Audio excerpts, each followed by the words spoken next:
Baik, assalamualaikum warahmatullahi wabarakatuh. Perkenalkan, saya Oktavinda Lustika dengan NIM 22002040 dari sesi 122.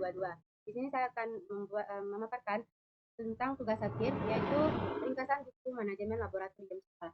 Di sini saya mengambil buku tentang manajemen laboratorium sekolah dengan penulis DRS Daryanto, layout Turi, ukuran buku 16 kali 23 cm, halamannya 10 sampai 310, IS dengan ISBN 9786025568220.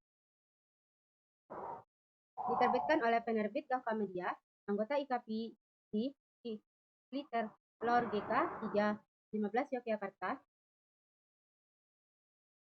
Di sini saya akan memaparkan tentang pada beberapa bab yang terdapat pada buku manajemen laboratorium sekolah, yaitu bab 1 tentang pendahuluan, terdapat tentang beberapa poin. Yang pertama, pengantar.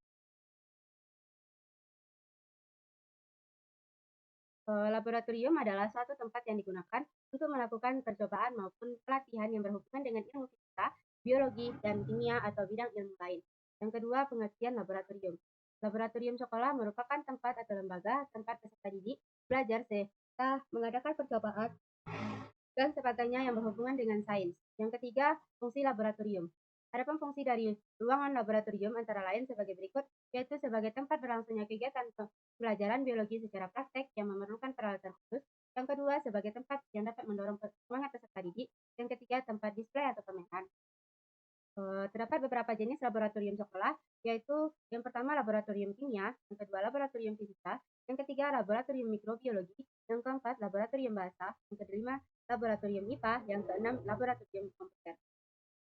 Pada bagian kelima yaitu terdapat tentang manajemen laboratorium. Terdapat beberapa unsur, yaitu yang pertama infrastruktur laboratorium, yang kedua administrasi laboratorium, yang ketiga organisasi laboratorium, yang keempat fasilitas laboratorium. Yang keenam, pada bagian keenam terdapat pengamanan laboratorium.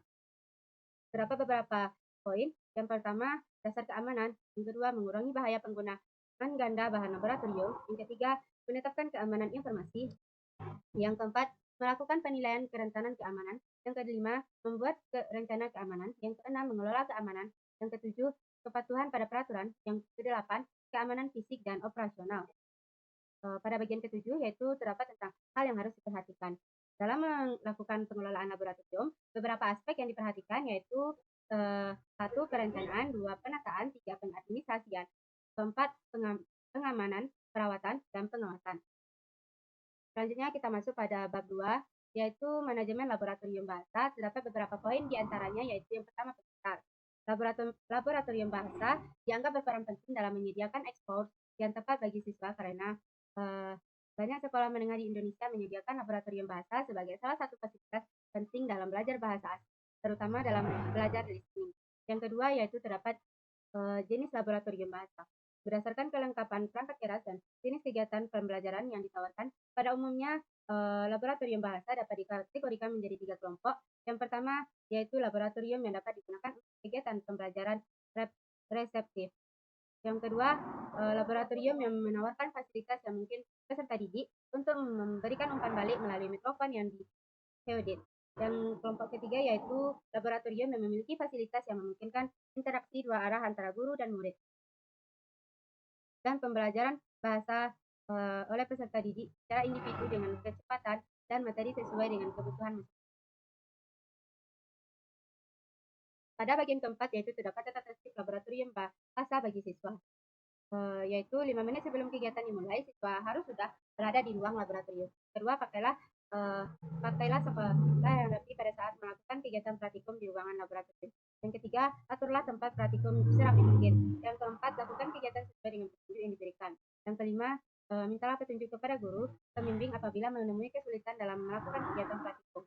Yang keenam, siswa dilarang merokok, makan, dan minum di ruang laboratorium. Yang ketujuh, periksa dan teliti perangkat kerja sebelum digunakan. Selanjutnya itu, bila peralatan laboratorium mengalami gangguan teknis, mintalah petunjuk kepada guru pembimbing. Terakhir yaitu, buanglah sampah pada tempatnya yang telah disediakan. Pada bagian kelima yaitu terdapat tata tertib laboratorium bahasa bagi guru. Yaitu yang pertama yaitu agar kegiatan praktek berjalan lancar, guru hendaknya menyampaikan alat dan bahan yang diperlukan untuk praktek. Yang kedua, guru hendaknya selalu Sosialisasikan tata tertib laboratorium kepada seluruh siswa yang menggunakan laboratorium. Dan ketiga, guru hendaknya selalu mengawasi siswanya dalam kegiatan praktikum di laboratorium. Dan ada lebih banyak. Dan ada yang pada bagian keenam yaitu terdapat fungsi media laboratorium dalam bahasa pembelajaran. Yaitu yang pertama, media laboratorium bahasa sebagai alat bantu. Yang kedua, media laboratorium bahasa sebagai komponen pembelajaran. Yang ketiga, media laboratorium bahasa sebagai pembelajaran individual. Yang keempat, media laboratorium sebagai sarana pembelajaran yang umum. Yang ketujuh yaitu keunggulan laboratorium bahasa. Terkait pengajaran bahasa yang komunikatif, laboratorium bahasa memiliki beberapa keunggulan dibanding kelas biasanya, yaitu keunggulan bagi siswa, mengurangi rasa cemas atau khawatir, dan menambah keberanian dalam mengambil risiko karena dapat mendengarkan, berbicara sesuai dengan kecepatan masing-masing. Yang kedua, dengan merekam dan mendengarkan suara mereka sendiri, mampu memonitor performance. Yang ketiga, yaitu semakin merasa nyaman dan menggunakan teknologi dan semakin percaya diri dalam mengakses materi di luar kelas.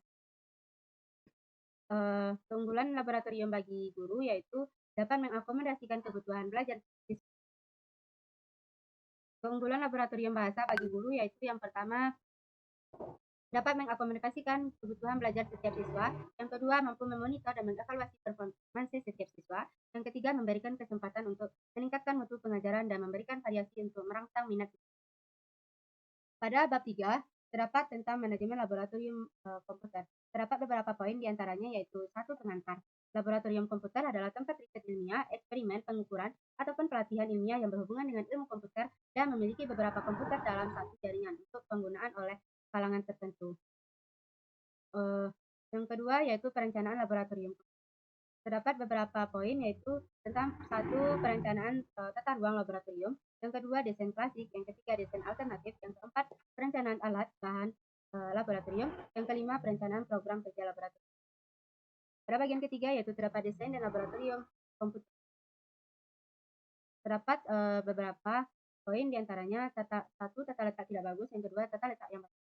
Yang keempat, yaitu prosedur peminjaman fasilitas.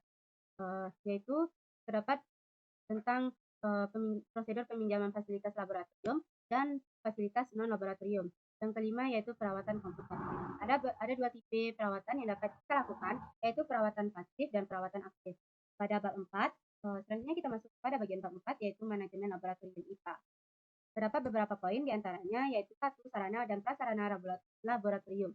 Sebagai tempat pembelajaran, laboratorium pada umumnya mempunyai sarana dan prasarana yang terdiri atas 1. Ruang laboratorium untuk kegiatan praktikum, ruang kegiatan administrasi dan persiapan, serta ruang penyimpanan. Yang kedua, fasilitas laboratorium. Yang ketiga, alat-alat laboratorium. Yang keempat, zat atau bahan kimia, asam fluorida, amoniak, pekat, eter, oksigen.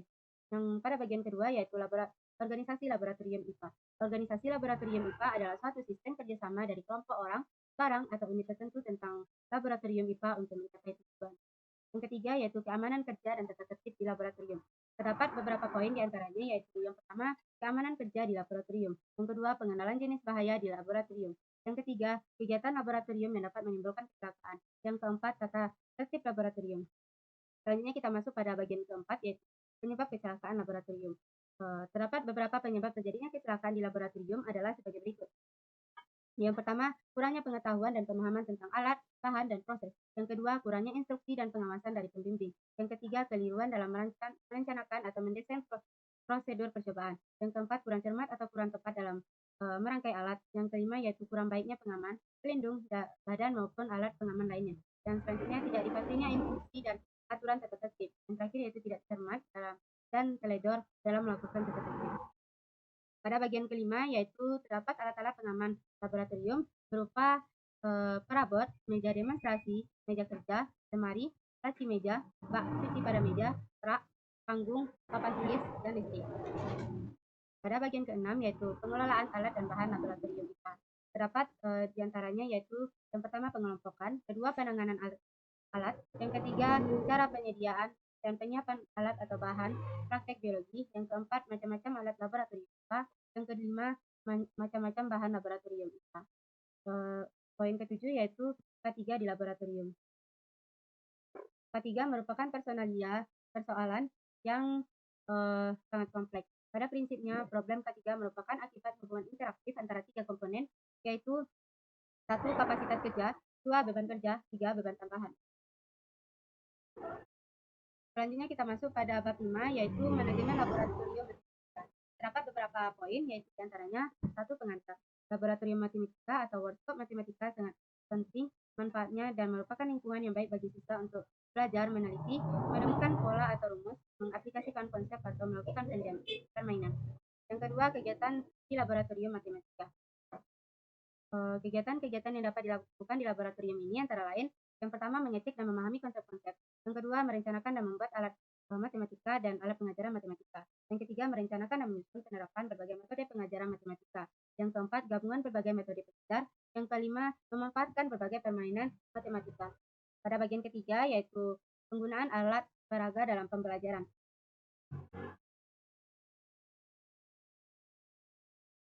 Ada beberapa keuntungan bila alat peraga digunakan untuk kelompok, yaitu antara lain, satu, adanya tutor sebaya dalam kelompok. Yang kedua, kerjasama yang terjadi dalam penggunaan alat peraga kelompok akan membuat suasana kelas lebih menyenangkan. Yang ketiga, banyaknya anggota kelompok yang relatif kecil akan memudahkan peserta didik untuk berdiskusi dan bekerja sama dalam pemanfaatan alat. Pada bagian keempat, yaitu tentang analisis kebutuhan alat peraga matematika untuk kelas. Dibutuhkan langkah-langkah sebagai berikut: identifikasi kebutuhan alat peraga. Yang kedua, mendesain alat peraga yang akan dibuat. Yang ketiga, merencanakan dan memilih bahan dan alat peraga yang akan dibuat. Yang keempat, membuat alat peraga. Yang kelima, menyusun petunjuk penggunaan alat peraga atau lembar kerja. Keenam, yaitu penilaian peraga dan petunjuk yang telah dibuat dari catatan guru saat digunakan. Pada bagian kelima, yaitu kita masuk tentang pengelolaan laboratorium matematika di sekolah. Terdapat beberapa poin, yaitu satu, penataan alat peraga, alat permainan, dan sarana penunjang. Yang kedua, sistem peralatan. Yang ketiga, penyimpanan dan pemeliharaan alat. Pada bagian keenam, yaitu kita masuk tentang pemeliharaan laboratorium. Terdapat poin diantaranya, yaitu penyimpanan, penggunaan, peminjaman, dan perbaikan. Selanjutnya kita masuk pada bagian bab 6, yaitu manajemen laboratorium fisika. Terdapat beberapa poin diantaranya, yaitu satu, pengantar. Fungsi utama dari laboratorium fisika sekolah adalah sebagai salah satu sumber belajar fisika di sekolah, sebagai salah satu fasilitas penunjang proses pembelajaran fisika di sekolah. Yang kedua, pengelola laboratorium. Pengelola laboratorium atau bengkel pada satuan pendidikan merupakan salah satu komponen tenaga kependidikan yang perlu ditingkatkan tingkatnya mutu sesuai menurut Permendiknas nomor 35 tahun 2010. Yang ketiga, yaitu ruang laboratorium fisika. Fasilitas ruangan laboratorium fisika sekolah biasanya terdiri dari ruang praktikum, ruang guru, ruang persiapan, dan ruang penyimpanan. Yang keempat, yaitu penyimpanan alat. Yang kelima, yaitu penyimpanan alat laboratorium. Terdapat beberapa poin diantaranya, yaitu macam peralatan laboratorium. Yang kedua, perlengkapan pendukung. Yang ketiga, alat laboratorium berdasarkan bahan pembuatan. Poin keenam, yaitu keselamatan kerja. Keselamatan kerja di laboratorium mencakup keselamatan orang yang melakukan kegiatan di laboratorium dan keselamatan alat-alat laboratorium yang digunakannya. Selanjutnya kita masuk pada bab terakhir, yaitu bab 7, manajemen laboratorium kimia. Terdiri dari beberapa poin diantaranya, yaitu struktur organisasi laboratorium kimia. Organisasi laboratorium adalah suatu sistem kerjasama dari kelompok orang, barang, atau unit tertentu tentang laboratorium untuk mencapai tujuan. Pengorganisasian laboratorium meliputi pengaturan dan pemeliharaan alat-alat dan bahan-bahan laboratorium, pengadaan alat-alat dan bahan-bahan, dan menjaga kedisiplinan dan keselamatan kerja di laboratorium. Yang pada poin kedua, yaitu desain laboratorium kimia. Terdapat beberapa poin diantaranya, yaitu yang pertama, tata letak laboratorium kimia. Yang kedua, jumlah dan luas ruang laboratorium. Yang ketiga, tata ruang laboratorium. Pada poin ketiga, yaitu kita masuk pengelolaan praktikum di laboratorium kimia. Beberapa hal yang harus diperhatikan sebelum pelaksanaan praktikum di laboratorium kimia antara lain, yaitu yang pertama, pertemuan awal. Yang kedua, asistensi. Yang ketiga, tes awal. Yang keempat, praktikum. Yang kelima, laporan. Yang keenam, inhal. Yang ketujuh, tes akhir.